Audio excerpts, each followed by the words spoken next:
This is Armine Kasabyan, and this is my lab experiment over the summer.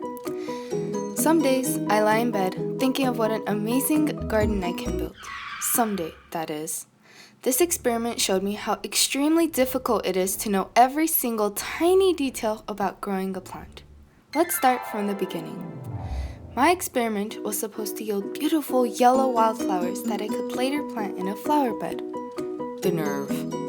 The seeds were extremely small and delicate, and as you can see from my wishful tone of voice, they didn't even sprout.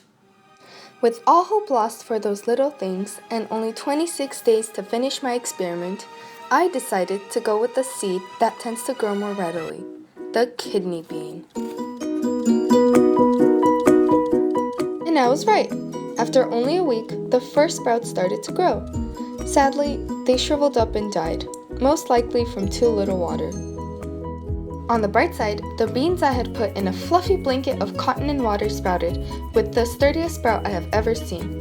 They were followed by two other plants known as No Sun No. 2 and Part Sun No. 1. I started with some water, soil, a quarter, cups, kidney beans, cotton balls, rocks, sugar, a Sharpie, soap, and a ruler.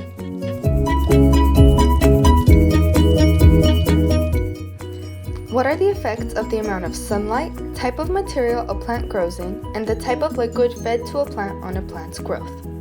The purpose of this lab is to find out the best way to grow a plant for the best results. The hypothesis.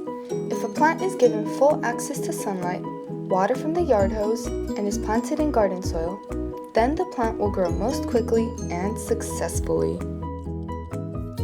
The hypothesis was proven incorrect by cotton No. 2. Label all the cups that are to be filled with soil with the proper name, such as Control No. 1 or Sugar Water No. 2. Fill these cups all the way with soil. Dig a hole 2 centimeters deep in each cup. Drop 2 beans in each hole. Cover the beans with the excess soil. Water the beans with the designated liquid, such as soap water, sugar water, or just water. Put the cups in areas of designated amounts of sunlight. Repeat steps 1 through 4, except put a layer of cotton instead of soil, drop 2 beans onto the layer, and cover the beans with cotton. Water the beans and place in a fully sunlit area. Now repeat steps 1 through 4 and pour rocks into the cup instead of soil.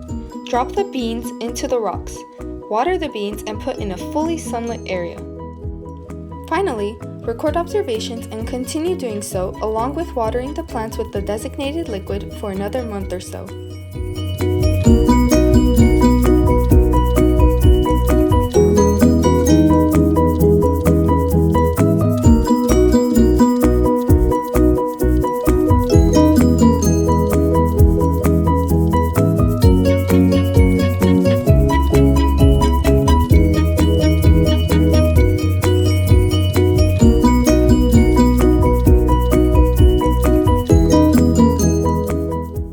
These pictures were taken during the experiment. While 4 of the plants grew and flourished, some died stinky and sad deaths.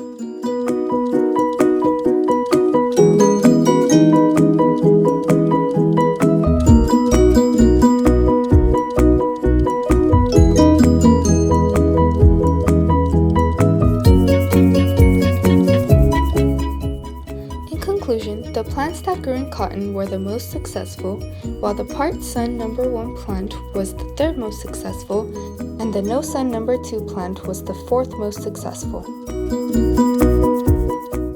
The hypothesis was semi-correct. The tallest and most successful plant was given full access to sunlight and given water from the garden hose, but it was grown in cotton.